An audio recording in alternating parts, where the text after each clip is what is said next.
Welcome everyone to another episode of the Candy Show. I'm your host, Candy. We have another special guest in the building. We have Miss Beautiful Monique Nicole, award-winning singer, songwriter, businesswoman, and more. Welcome so much to the Candy Show. Thank you, Candy. Thank you so much for having me. Hey, everybody. I can't Thank see who's out there, but I see some people are watching. Thank you so much, guys, for coming back on. There was a little technical difficulties, but we're gonna keep this show started. We're gonna keep it going. We're gonna get it started. Red Bottoms and Lingerie is your new single out. Yes, it is. Tell us a little bit about that first before we get into the past. Sure. Yes, yes. It's my latest single. It's featuring Houston's greatest, Flip Mayweather, Lil Flip, as y'all would know him as. The record dropped earlier this year, and then we dropped the remix, remastered version of it in April. And we shot the official video out in Houston, Lil Flip and I, and it's playing everywhere. You can catch it on BET Jams, and Yo MTV is currently playing it as well. They've had it in rotation for a while, so I'm thankful for the support.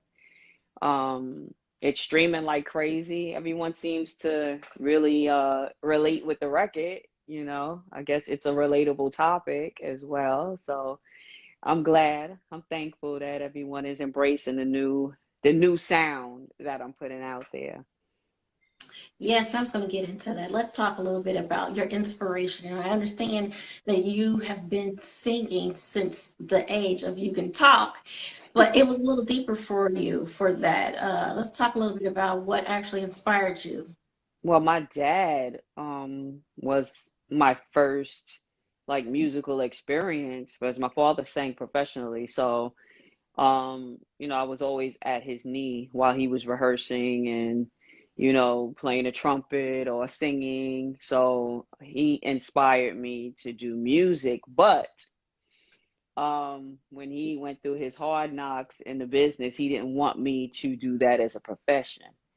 So, you know, when I was younger, I did some music, but we were also encouraged to make sure that we pursued education and, got like great employment so that we could take care of ourselves.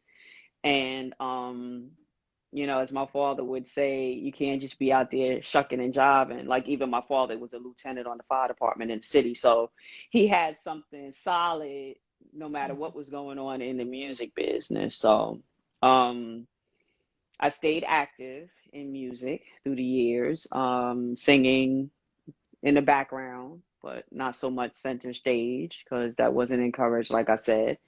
Um, I was doing artist management and concert promoting and everything in between. Owned a few studios, film company, but always active and always had my finger on the pulse of what was going on and worked more of like a supportive role with up and coming talent. Um, Coming full circle, uh, making a 180, I should say, back to 2015 is when I decided that I would come out front and give it a try. And that's when I dropped my first single, Say Yes. And I, I got success on the first single, which was a blessing. And it's just been going ever since. It got played all over the world, here in the United States, on commercial radio, and other stations and stuff like that. And I just haven't stopped since. So that's pretty much like my background in a nutshell. Well, hey, you was over there, you know. No, but let's talk a little bit about that because you spoke about your first song, Say Yes, and I Hmm. listened to your catalog and I noticed that there is a huge change from Say Yes to Red Bottoms and Lingerie. Yeah. Walk us through what made you pivot into the direction that you went into now. Well, actually, my management brought that song to me, and I was like, "Oh, this is very different," And I was like, "All right, I'm up for a challenge." I liked it. I thought it was hot. It wasn't written by me. Um, It was written by a gentleman named Ray Lavender. He's out in Georgia, and produced by J. Hot Scott and Cornelia Scott. They're both producers also that are down in Georgia. And it was just a totally different sound, but I like the sound. And um, although it's a different sound, it's still me. It's still my riffs. It's what I do. I sing. And one of the things about me and my music, if you listen to like my stuff on my SoundCloud and my mixtape, I do a lot of different music. You listen to my Christmas album, you're gonna hear jazz, you're gonna hear gospel. So um, another reason why I went that way is now that's a different set of fans that you also bring into the fold, and you have to continue to challenge yourself as well. So, like for me, I don't know, I like to learn new things and I like to step into new waters. So for me, that was new. And the single was just hot. It was hot. It was kind of strange hearing a guy reference the song because it was sung by a guy that was referenced for me, and I mean he sang it too. I mean he sang it well, Ray Lavender again, and I was like, all right, let's do it, and that's pretty much what happened. So that's why the music kind of made a pivot, and one of the things that you have to do in this business is you have to have a team around you that you can rely on, that could be your eyes and ears as well. So my management saw something in me that he felt was good for that sound. So I had to trust him, shouts to Michael Stemley. So, and that's kind of how it came about. And after we flew out to Georgia, I recorded the record out there. And it was like, all right. And then we were like, dang, I think this would be dope with a feature on it. Nice, So nice. then we were kind of like back and forth as to who were we going to put on the record. And my manager was like, oh, maybe a girl, we think about some girl rappers. And I was like, nah, I think a guy. I think it'd be nice to have that back and forth between a Yeah. male and a female on a record like this. So he's like, what about Lil Flip? And I was like, oh, yeah. And he went and got There him. you Now, had you ever worked with Little Flip before? No, no, I've No. I've never worked with him. Mm-mm. Wow.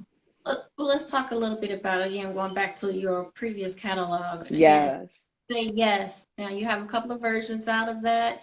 And I Mm-hmm. know you had a really great song called Smasher by Neighbor. Talk a little bit about that because, Ah. like she said, she has been singing all different genres of music. And so Mm-hmm. you go classical and then you have reggae and, all the way to where we're at now. And let's talk a little bit about Smashing My Neighbor. You were Yes. featuring, correct? Yes. It's funny. Great artist out in South Africa. His name is Luca 120. Contacted me via IG, and he was like, I have this song, I'd love you on it. And I was like, all right, let me hear it. So I was like, oh wow, this is hot. I'm like, all right, let's collaborate. So I mean, he's all the way out there, so we didn't get together in the studio. I haven't been to South Africa, but my brother and I went into the studio with my engineer, and he produced Say Yes Reggae Remix, Joe Lindsay. So we went and we did the record here, and my brother and I, we wrote the verse for it and the hook, and it kind of just went like that. And I dropped one here in the States, and he dropped one out there in South Africa, and it's an Afrobeat song, and it's still going. Like he's on a radio tour right now, actually, out in Africa. I think he's out in South Africa right now. He could correct me if he's on here, but he's doing a radio tour, and the lady, whoever the jock is like, oh wow, he pulled this record up. But I think we released this record almost 2 years ago, about a year and a half ago. So it seems like it's still, it's living. It still has life, which is good. People are enjoying the record. It's definitely a dope song. And again, looking back with your catalog, it seems like you grew into, like you said, trying new things and not staying Mm-hmm. stuck in one era because the jazz, it takes you in a different, whole different world, whole different support base. And now you're all the way here to where we at with red bottoms Right, and which like is red. contemporary R&B, or some people may deem it mainstream, you know. Not sure. I guess it fits both in both categories. And yeah, I'm like, why not? Why not? If you can, why not? So that's Now, my was that something that you always wanted to do? Always wanted to sing that type of music, or what did it matter at the time when you first started out? When you're saying you're coming from behind the scenes up front, was it just the goal to just be an artist, not really well, having a limitation on your music? Or was it just something that you just recently started getting into because of someone else? I mean, I know you said that, but mm-hmm. Well, sometimes you, the song was brought to me by someone else, but I did Smash My Neighbor, that was brought to me as well. But I don't set any limitations on my artistry. I do what feels good for me. Um like my previous catalog, Say Yes, Somehow, Silly, classic R&B pieces, gospel. The Christmas album has like a contemporary arrangement of Give Love on Christmas Day. That's deemed contemporary R&B. The rest is classic R&B and jazz. But no, when I came out as an artist, I didn't say I have to pigeonhole myself to doing this one type of music. I mean, I have a mixtape that's, merges old school hip hop with classic R&B. So that's a whole nother genre that we kind of like recreated and made something else. So for me, if I like it, I'm gonna do it. If I want to go out there and sing opera, I'm gonna do that too. Because I can, because I'm my own label. So I could really do what I want. Whatever feels good to me is what I'm going to sing. let's go into the businesswoman. Mm-hmm. You previously said that you have or had a recording studio. You were working behind the scenes. Mm-hmm. Tell us a little bit about that piece of it. Where are you in your expertise? What areas? Well, I mean, I don't work boards. I don't do that. Like I own and I rent. I have an engineer. But as far as me pushing buttons and remixing stuff, no, I save that for the people that do it. Not saying that I'll never do that, but Mhm. it just didn't have a place in my life because I also had my profession, so my my expertise lies in making sure you get a good contract, or that the person that I'm hiring to do your work is doing what they need to do and looking out for your best interest as far as being behind the scenes as a supporter of another artist, or being that concert promoter and making sure that you have everything together, or being that manager and making sure that that promoter is paying you. So where am I with that right now? I have my own studio. I'm actually in it now, but it's broken down because I'm moving. So like there's like nothing on the walls anymore. I had to pack everything up. My vocal booth I have is just a room now. There's no mic or anything in it, but like I don't have a studio right now for hire at the Mm. moment, if that's what you're asking. I have my own in-home studio usually, Okay. Okay. where I know how to record myself on Pro Tools, but all those big mixing boards and stuff like that, I don't get into that. You send me a track, I could find my way around. But when I really need to do something that's heavy, I do it with Joe Lindsay, or I do it with my dear friend Michael Westbrooks that did my early catalog. I'll use his studio How long have you been in promoting? forever. Well, Forever, yeah. I mean, I've been doing, I still, I mean, the last concert I did was 2019, November. Uh, it was the Saturday, Thanksgiving Saturday. It was Keith Washington intro, Nathaniel the Great, Full Force, and myself. I was on the bill as well. But, you know, certain concerts that I promote, I will perform in if it fits. I actually did a duet with Keith Washington that evening too, which was pretty dope. So, now was it planned beforehand, or was it just something that you guys just said, "Hey, let's just go ahead and do the duet"? oh no, I mean, when you step up there and you're doing a Shantae Moore and Keith Washington song, you want to make sure that you know the lyrics and the notes, you know what I mean? But we never sang together previous to that night, if that's what you're asking.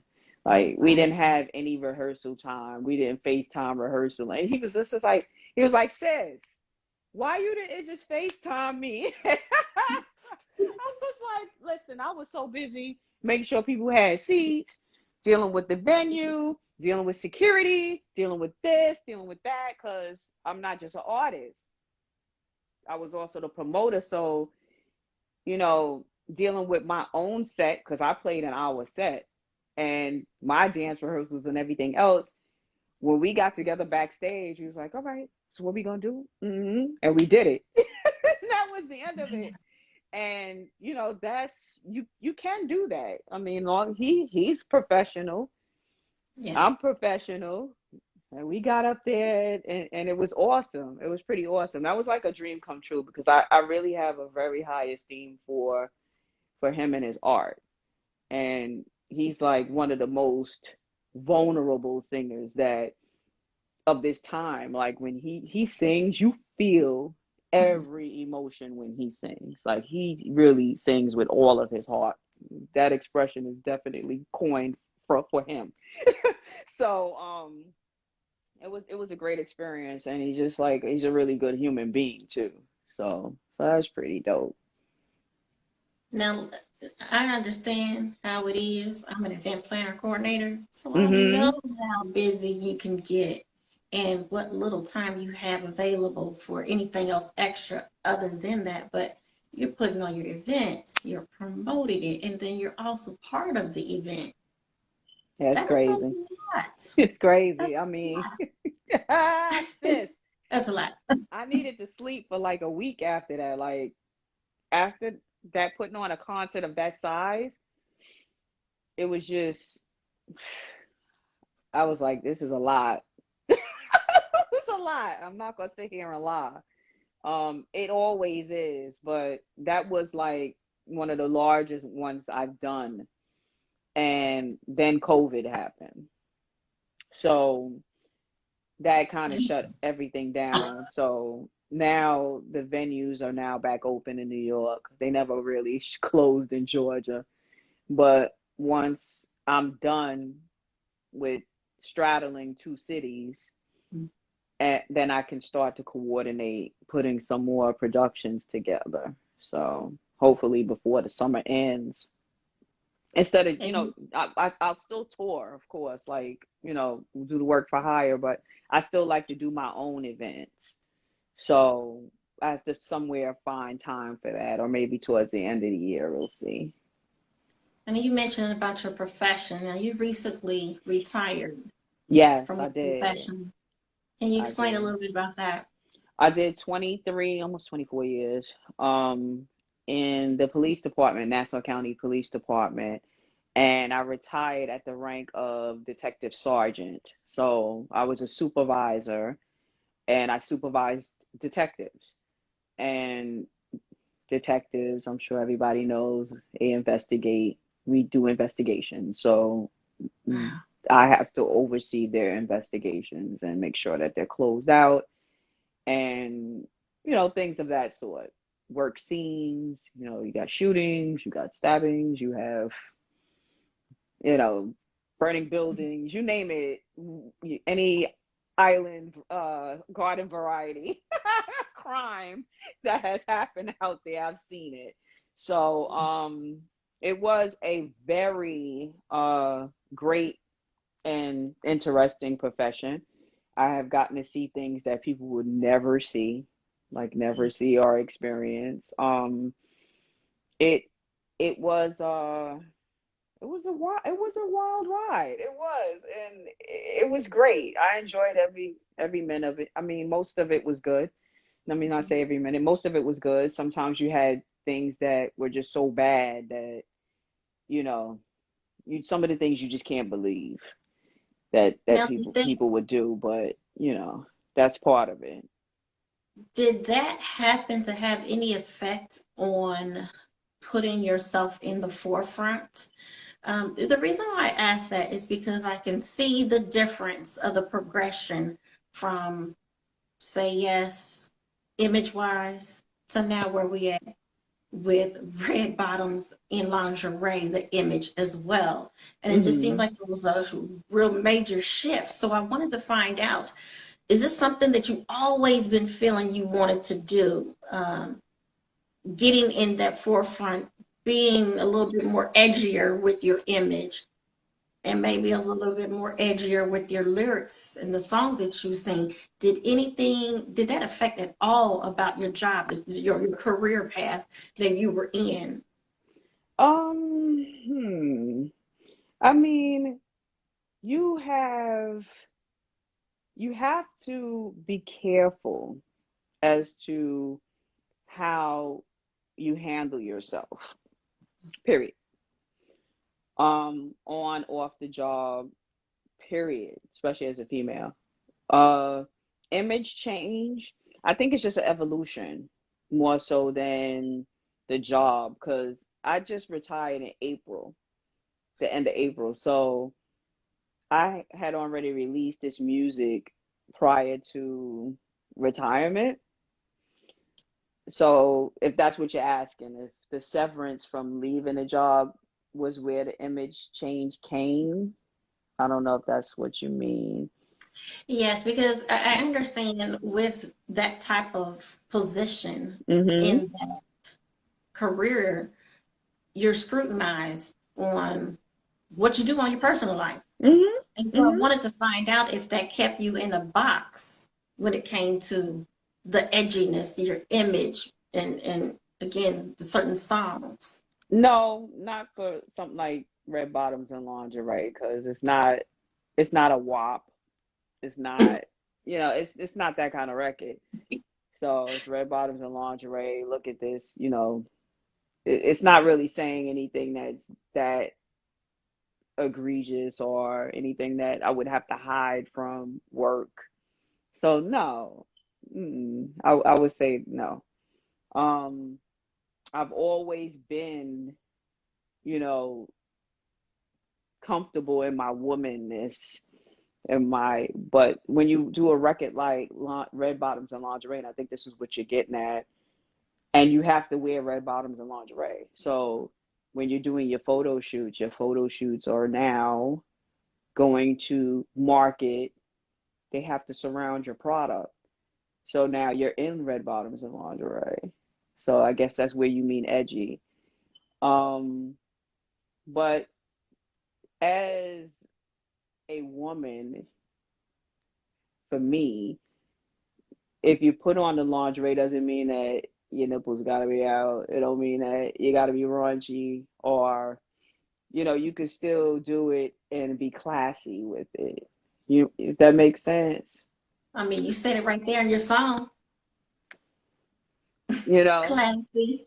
you can be classy, you can be ratchet. It's like, but for him, that's being, as far as the song is concerned, and from a male perspective, and he likes to have a woman that could be these things, all of these things. Like they would say, be a lady in the street and be a hoe in the sheet. So, and you're not supposed to show your teeth to every man you meet. That's from an old record. So, and that's what it is, because I mean, it's not like I'm gonna go outside and just be walking around in my lingerie. You know, like it's a time and a place for everything, you know. But as that connects to my professional life, no, no, I didn't feel like I needed to censor myself because of my job. And I think that's really what your question is, because you're not going to really find anything, at least to date, in my art that I need to put my head in the sand about, you know, just, just saying a bunch of gross stuff and, if that's your thing, listen, you like it, I love it, whatever. But that's not my thing. That's not my And, thing. and, and again, I ask that because I know that a lot of people, some women are scrutinized. Even if you did a calendar, something simple like that, Hmm. you're losing your career over it.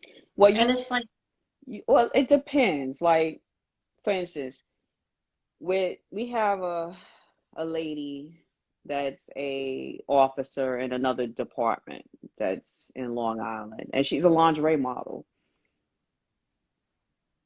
Her department's not scrutinizing her about it. So again, if you're gonna go and do Playboy, yeah, maybe that might be an issue. I don't know, but I don't know like where the line is going to be an issue professionally. But for me, I didn't cross the line, so that wasn't a concern for me.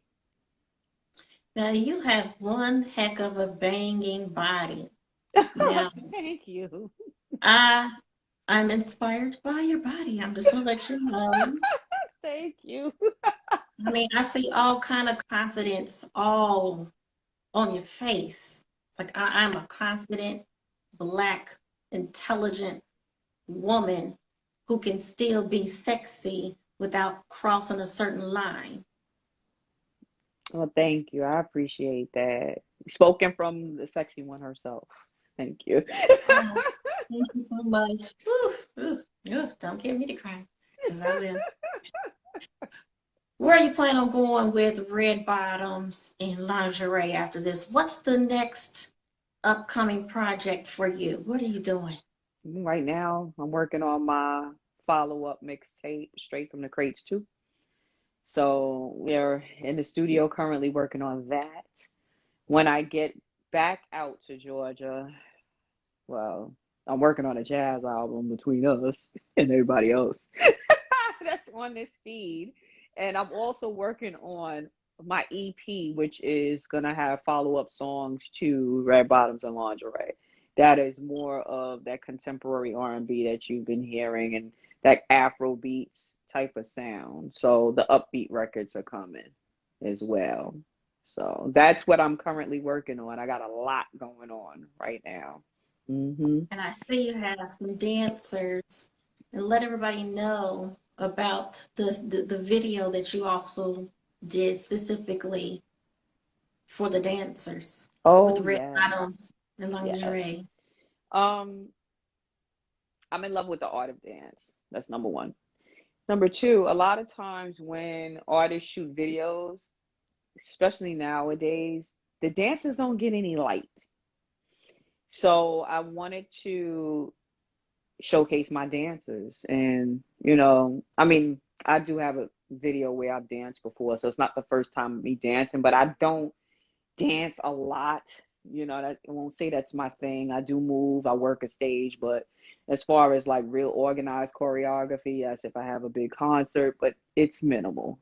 I'm more about the voice. So, that video was to showcase, Arden and Winter, which I love them dearly. And you would start to, see them more as we're performing more, as long as their schedules, are open when I start touring. But that that was like I guess, my little tribute to the dancers, just giving them they love and they light. They need to be seen too. And it was the perfect record for it. So to get all sexy, we got all sexy and we did our thing. So that was the promo video for Red Bottoms and Lingerie. And I dropped that um with the original version. And also It's a tidbit that people might not know. The other motivation behind that was that Flip and I could not get in each other's schedules in order to shoot the official music video. And, you know, I needed something. I wanted it, and so I did it. So I shot that video here in New York and put that out, and then went and shot the one out in Houston, and then we dropped that one. And that's how it came about. But you see my girls, they sexy, ain't they? Yes, they are. Now, just in case you don't know, I'm a dancer. I've done hip Oh, hop dancing and things like that. So I oh, that's love dope. dancing. Yes, I love to see dancers, and I've said it before. The first thing I look at when I look at a show, a concert, I look to see if they have dancers. That's number one. If they do, Hmm. my eyes are all on the dancers most of the time. Yeah, I So love yeah, it. your dancers are very beautiful. Thank you, thank you. They do their thing. I be holding them back sometimes because I'm like, oh, I can't do all of that. Mm. Like, y'all go ahead and do that. No, no, we gonna make it more simple. No, you do it, and I just fall in and fall out. A lot of people don't realize that when as a patron, so I'm going from a patron standpoint, it is Hmm. so important to put on a show. When you're spending your money, you want to put on a show. You want to see the Yes. show. So it's like sometimes, and for some people, it works, for others, it doesn't. But in my past experience with other people, some singers, performers, they don't want to get in and interact with their dancers. They don't want to learn a step or two just to complete the stage performance. And that, Mm. as a patron, is what I look forward to. It's a show. Yeah. Yes. You gotta put on a show. I mean, I don't know. I'm old school in that regard. So, if you're not gonna come see me and not get a show, and even if I don't have dancers, you still gonna get a show. Um, So it's just you can't. I don't know. You gotta move. You can't be boring. You just. I'm sorry. I mean, people could listen to you on Spotify. exactly. What's the What's your point? ideal tour? Ooh, Lord, it just depends. Um, if I was doing jazz or R&B or contemporary music. It just depends because I like so many different things and I could fall in Mm. different areas. But I mean, shoot, I'd love if I was doing some contemporary R&B, put me on tour with Gladys Knight, put me on tour with Patti LaBelle, with Regina Bell. Who else? Lisa Fisher. Um, Gosh, it just the list goes on. Stephanie Mills. Like I would love to be out there with those ladies. If I was doing contemporary R&B, Blackstreet, uh, some of the newer artists that's out here, some of the rap artists, I would tour with them as well. I'll tour with the baby. I'll tour with Little Kim. I'll tour with Rick Ross. If I'm doing contemporary stuff that fits in, I could tour with them too. So I love Tiana Taylor. We doing some, wow, I don't know about keeping up with her. That child can dance. I don't know. They might not want to see my show, but but I love her. She my friend in my head. But you Well, know, she can definitely do it. yeah, you know what I mean. So my dream tour, I think, would be well, I've done shows with Brian McKnight already, but I've worked with some of the people that I've always wanted to work with show wise. So I don't know. But I think it would be some of the godmothers of R&B, the first ladies that I mentioned. That would be like a dream come true to work Wow. with them or to tour with them because I have so much respect for those ladies and they helped to shape and mold me as an artist. That's who I grew up listening to, you know. I grew up listening to Whitney. I grew up listening to Mariah. I grew up like Celine Dion. Like to me, like I, I have a love affair with the human voice as well as dancing, but more so the human voice. And those are some of the best voices out there. So that would be pretty awesome for me. But I'm a little eclectic that way, so you can find me on a somebody tour, that's for sure. Come on now. Come on. Come on. You You're know, working on the EP. I You're am. working on Straight from the Crates too, right? Yes, I am. Jazz album. Got that going on, some jazz standards, and actually, I have 6 songs that was on my father's catalog that he never released. Hmm. So I've had my producer recreate those songs for me. So that one's really near and dear to my heart. Yeah, so Now I you were gotta on those go songs. ahead. What did you You say? were on those. You were actually singing on those No, songs. I wasn't even born when he made those Oh, records. Yeah, I just happened to find his old vinyl at my mom's house, and then I converted them to a digital format and gave it to Michael Westbrooks, and he then recreated these songs for me. So you could say you got the exclusive on that because I don't believe I told anybody about that. So thank you. Thank you. I'm yeah. waiting to hear that. That would be nice. That would definitely be nice. Let's talk a little bit about what is one thing that you learned during this pandemic about you and your career. Oh wow. One thing that I learned is that it's awesome to have a career that can withstand a pandemic. Um, I think that I'm always thankful and grateful every time that I open my eyes, but I was even more so thankful and grateful that I had a career where I was essential, and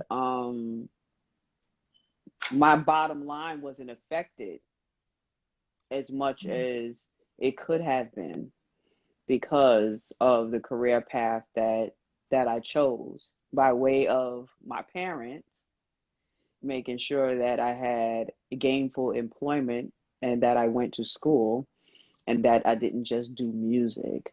So that was something that I discovered, well, rediscovered, because I knew that I was pretty secure in my position. But when something like this happens, you realize how blessed you are that you're secure in your position. So, and that's for my past world. Now, as far as my music is concerned, and other things that I'm into, like my fitness and stuff like that, it allowed me more time to catch up on those things that I may have been neglecting. So, um, I was able to manage my time well during the pandemic and catch up on some publishing, catch up on some writing. I walked every day. I got into like, I reached a pinnacle in my fitness at the time. Because, I mean, there wasn't really much more to do but to make yourself better if you chose to use the time that way.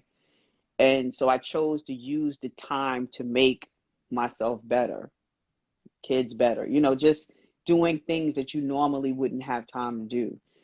Um, I became a Grammy member during that time, a Grammy voting member. Um, Correct. I Congratulations. Thank you. I shot 2 videos during the pandemic. I shot one December to December, whatever. I shot 2 videos during the pandemic. I still was recording up to a point during the pandemic until I just didn't really feel that safe with going in a booth behind someone. You know what I mean? Like, I don't know. So, for me, it was stressful like it was for anybody else, but I realized that sometimes you just got to reposition yourself and you have to recheck what your position is. Because if you found yourself, let's say, jobless or whatever the circumstances may be during this pandemic, you got to kind of now think, what can I do that is going to insulate me from this happening again? What do I need to do to now shift, you know, whatever it is? You had a lot of businesses that were created during the pandemic. People became more creative with how to make money. So, yeah, I mean, a lot of good things could come out of something bad, but you got to be open-minded. And for me, it helped me to stretch my mind more and think of other ways to make money as well. Because there's a couple other business ventures that I'm getting ready to go into that I have been brainstorming and preparing during that time. So, but I'm one of those people that my mind is constantly going. So that just allowed me more time for my mind to grow and find other ways and other things to do. Now, I think you and I share something in common. What's Besides that? love music, besides dancing, you're a Virgo. Ah, you a Virgo? Hey, Yes, ma'am. what's up, Virgo? That's what I'm talking about. And You know your how birthday we is just, are. see, that's the reason why it's so helpful for me to do what I do with the event planning, coordinating. Woof. Once I found out after my first event that nothing is perfect, I was like, woof, okay. Because I Mm-hmm. consistently strive for perfection while I know it's very hard to achieve. But Mm-hmm. yes, but our birthdays are a few days apart. Now, your birthday's on what day? The 16th. Mine's the 20th. Hey, all right. So, see, there you go. Only Well, 4 days apart. yes, ma'am. Yes, ma'am. So, hopefully one day we'll get to celebrate it together. Yeah, that would be dope. Mhm. Right? Was there anything else besides I'm gonna let you tell everybody how to reach you, how to go get red bottoms and lingerie and all the other songs? Is there anything else that you want to tell your listening audience? I love you and I'm thankful for your support always. Always know. I might not be able, I can't see who's on this feed at all. Can't see anything. But I love you guys and I just don't take anything for granted. Be well.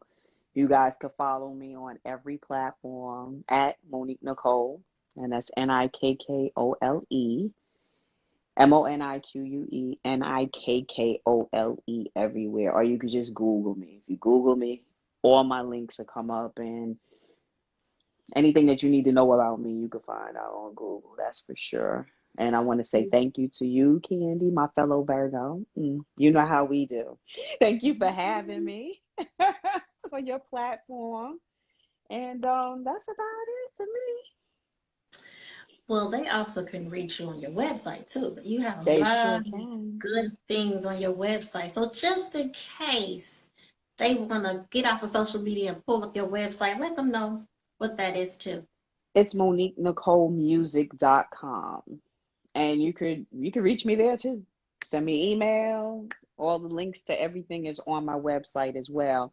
And as tour dates start to come along, I'll have them posted there, and of course on my IG and my Facebook, Monique Nicole Music. Reach me there too, or just Google me. And I'll tell them about how they can reach you and look at some of your videos on YouTube. Oh, YouTube. All right. Monique Nicole. Uh, Monique Nicole Music. YouTube. That's my channel. And again, if for whatever reason they don't go to your website and they go Mm-hmm. directly to YouTube, they can do that. But you can get linked up to all of those platforms by going to the website. That's right. And they're just a button away. So go to my website and you can find everything that you want. I'm easy to find. Trust me, if you put my name in the search engine, everything gonna come up. My SoundCloud, my Spotify, my you name it, Shazam, everything is gonna come up. Yeah, it's That's what easy. I'm talking about. One button and you find everything out. Hmm. So, Miss Monique, I appreciate you coming to the Candy Thank Show. you. Thank you, Candy. It was great connecting. Thank you for sharing your platform with me.